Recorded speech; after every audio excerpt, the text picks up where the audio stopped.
예, 제80차 최고위원회의를 시작합니다. 김한길 당대표의 발언이 있겠습니다. 예, 우리는 지난 3일 동안 인사청문회를 제외한 의사일정에 참여하지 않았습니다. 청와대와 새누리당이 국정과 국회를 아무리 제멋대로 주무른들 민주주의를 우롱하고 검찰을 백주에 통지박산된들 소수당인 민주당은 결국 맥없이 끌려올 수밖에 없다는 오만과 독선에 빠진 청와대와 새누리당의 발상에 제1야당으로서 경고음을 발한 지난 며칠이었습니다. 어제는 시민사회와 종교계 여기에 뜻을 같이 하는 정치권이 모인 각계 연석회의에서 민주헌정질서 회복을 위한 결의를 가졌습니다. 연석회의는 앞으로 민주헌정질서 회복을 위해서 거국적인 국민운동을 펼칠 것이고 정치권은 국회에서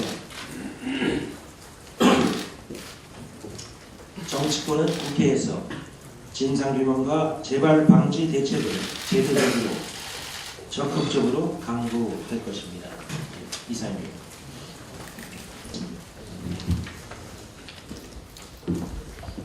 지난 8일 대검찰청감찰위원회 윤석열 검사 중징계 권고는 거짓으로 확인됐습니다. 감찰위원회에서 의견이 팽팽하게 갈렸고 위원장이 경징계 의견을 내놓자 감찰본부장이 서둘러 2주 뒤에 다시 논의하자고 한 뒤 거짓 발표를 해버렸습니다. 중징계 결론이 시간표대로 가고 있다는 뜻입니다. 검찰의 감찰 기능마저 이렇게 철저하게 무력화시키고 꼭두각시 인형극처럼 시를 당겼다 풀었다 하면서 국정원 정치 개입 수사와 공판을 누군가 내부 조정하고 있다는 뜻입니다. 누가 지침을 주고 누가 시나리오 쓰는 겁니까? 무엇이 그렇게 급합니까? 또 있습니다. 검찰의 이의제기 논의도 윤석열 사태 이후에 흐지부지 되고 있습니다. 부당한 상관의 지시에 항의할 수 있다는 원칙만 있고 절차는 사라져버린 기형적인 상황으로 가고 있습니다. 예전에 검사 동일체로 돌아가려는 의도로밖에 보이질 않습니다. 감사원장 후보자는 어제 청문회에서 친청와대 감사위원 후보 재청권에 대해서 어물거리면서 감사원장인지 의심스러운 답변을 내놓고 있습니다.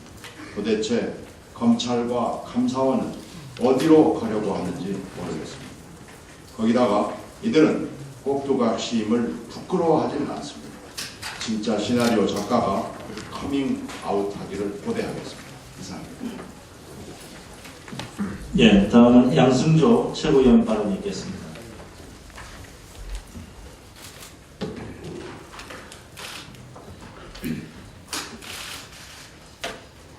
새누리당의 날치기 DNA와 이번에는 국회 선진화법에 대한 헌법소원 심판 청구로 발현되고 있습니다. 한마디로 코미디이자 누워서 제 얼굴에 침을 뱉고 있는 격입니다. 국회 선진화법이 무엇입니까?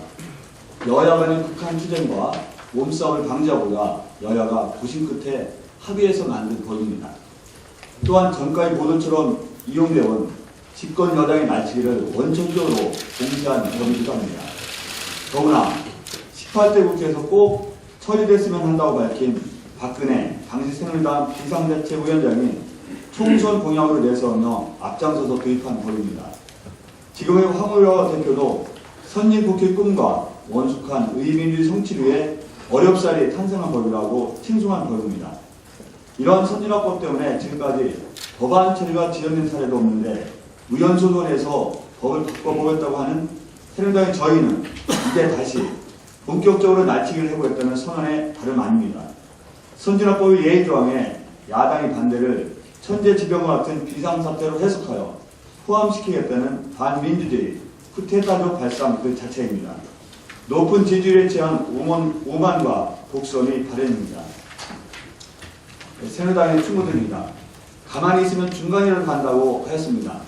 지금까지 박근혜 대통령의 지침을 신주단지처럼 떠받드는 식물 정당답게 가만히 앉아 계시기 바랍니다. 국회 선진화법 헌법소원 심판 청구 시도는 기초연금 공약 사개기처럼 박근혜 정부와 새누리당의 이중성을 여실히 보여주는 것입니다. 이명박 정권식 날치기에서 박근혜 정권식 날치기로 갈아타는 날치기 국회의 부활식으로 즉각 중지하기를 바랍니다. 이상입니다. 예, 이어서 원식 최고위원 발언 있겠습니다. 네, 양승조 최고위원 말씀에다가 조금 더 붙이겠습니다. 새누리당은 지난 19대 총선을 앞두고 불리한 여론을 의식해서 국회 선진화법을 공약으로 내세우고 주도했습니다. 당시 원내대표로 국회 선진화법을 주도했던 분이 황우려 대표입니다. 그분은 국회 운영의 표결 직후에 여야가 상호 존중하고 서로 경청하는 정신, 그리고 소수의 목소리도 존중하는 정신을 강조하며 품위 있는 국회, 역사적 순간이라고 한껏 치켜 세웠습니다. 당대표 당선 직후에는 국회는 선진화법에 따라서 국민의 우려를 씻을 수 있도록 선진 국회를 운영하겠다고 포부까지 밝혔습니다.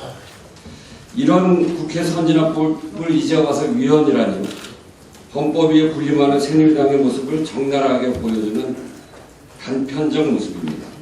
지금 국회가 파행하고 있는 이유는 선진화법 때문이라 둘러대며 민주당의 책임을 전가하려 하고 있지만 본질은 박근혜 정부의 일방 독주와 새누리당이 그 들러리를 자처한 때문이 아닌가 묻겠습니다. 이제 더 일방 독주를 하려다 보니 자신들이 주도한 국회 선진화법조차 불편해진 게 아닙니까? 이러니 하루하루 무너져가는 민주주의 위기가 눈에 보이지 않을 것입니다. 마지막으로 황우려 대표님께 한마디 하겠습니다. 말 바꾸지 마십시오. 부끄럽지 않습니까? 진짜 독재로 가려는 모양인데 그 과정에 황 대표도 역사의 나쁜 이름으로 기억되게 될 것입니다. 국회 선진화법을 통과시킨 그 초심으로 다시 돌아가기 바랍니다. 김진태 의원께도 한 말씀 드리겠습니다. 제가 한 말씀 했더니 그것에 대해서 해명을 하면서 대가를 치르겠다는 게 그렇게 나쁜 말이냐 이렇게 이야기하더군요. 정말 황당합니다. 과연 국회의원으로서의 자격과 수준을 갖춘 사람인지 의심스럽지 않을 수 없습니다. 국민에게 사과하십시오. 오늘이 전태일 열사 43주기입니다. 또 전태일들이 오고 있습니다. 근로기준법을 준수하라. 우리는 기계가 아니다. 1970년 11월 13일 서울 평화시장 앞에서 22살의 청년 전태일이 온몸으로 시대에 항거하며 분신했던 날입니다. 그날이 바로 오늘입니다. 그로부터 43년이 흘렀습니다. 1인당 국민소득은 254달러에서 22,708달러로 100배 가까이 늘었지만 우리 사회의 노동 현실은 상대적으로 그러나 지금이나 달라지지 않았습니다. 지난 11월 1일 삼성전자 서비스 협력업체에서 일하던 32살 청년 노동자가 스스로 목숨을 끊었습니다. 그의 마지막 유서가 된 동료에게 보낸 문자 메시지에서 그동안 삼성 서비스 다니며 너무 힘들었어요. 배고파 못 살았고 다들 너무 힘들어서 옆에서 보는 것도 힘들었어요. 그래서 전 전태일님처럼 그러진 못해도 전 선택했어요. 부디 도움이 되길 바라겠습니다. 라고 썼습니다. 11월 16일부터 인천국제공항공사의 하청 비정규직 노동자들이 전면적인 파업에 돌입한다고 합니다. 전 세계 공항 서비스 평가 8년 연속 세계 1위라는 화려한 공항의 뒷면에는 비정규직 하청 노동자들의 말로는 표현할 수 없는 절박한 노동 조건이 있었기 때문에 가능했습니다. 그런 그들이 인천국제공항공사가 생기고 처음으로 우리는 기계가 아니다 라고 외치고 있습니다. 제가 얼마 전 우체국 택배 노동자들을 만난 그 안에서도 우리는 기계가 아닙니다. 이런 이야기를 하는 노동자들이 있었습니다. 2013년 또 다른 전태일이 오고 있다는 생각에 자괴감마저 느껴집니다. 1970년 박정희 시대의 경제의 발전이라는 미명하에 노동자의 착취가 정당화되었다면 2013년 박근혜 정부에서는 공무원 노조 탄압, 전국 교직원 노조 법의 노조화 등이 진행되고 있습니다. 피폐한 노동과 삶의 고통이 나아지지 않고서 경제발전, 창조경제 이런 것들이 도대체 무슨 의미가 있겠습니까? 지금은 1970년대식 경제발전이 필요한 게 아니라 2013년에는 을들을 지키고 노동을 존중하는 함께 살기 위한 경제 민주화가 필요합니다. 언론에서도 꼭 이런 이야기가 있었다는 걸 보도해 주시기 바랍니다. 이상입니다. 예, 박혜자 최고위원 발언 있겠습니다.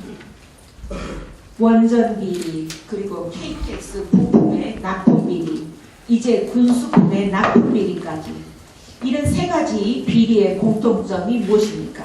저는 이 세 가지 비리는 단순한 비리가 아니라 국민의 안전과 안보를 위협하는 비리라고 생각을 합니다. 그동안 국정감사나 감사원 감사 등을 통해서 분납품 비리가 끊임없이 지적되어 왔고, 또 국민들도 알만한 국민들은 대부분 짐작해온 사실들입니다. 그럼에도 불구하고 정부는 눈 감고 몰랐다라고 말하고 있지만, 몰랐던 것이 아니라 정작 모르고 싶었던 거 아닙니까?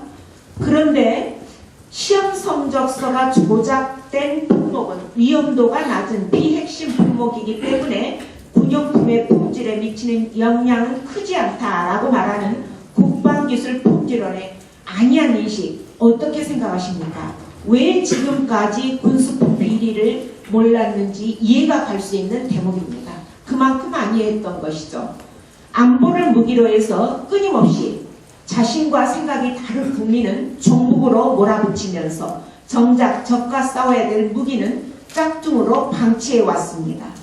지금까지 드러난 군수품 납품 비리도 저는 빙산의 일각에 불과할 것으로 보입니다. 앞으로 더 철저한 진상조사 그리고 엄중한 사법 처리까지 필요합니다. 이상입니다.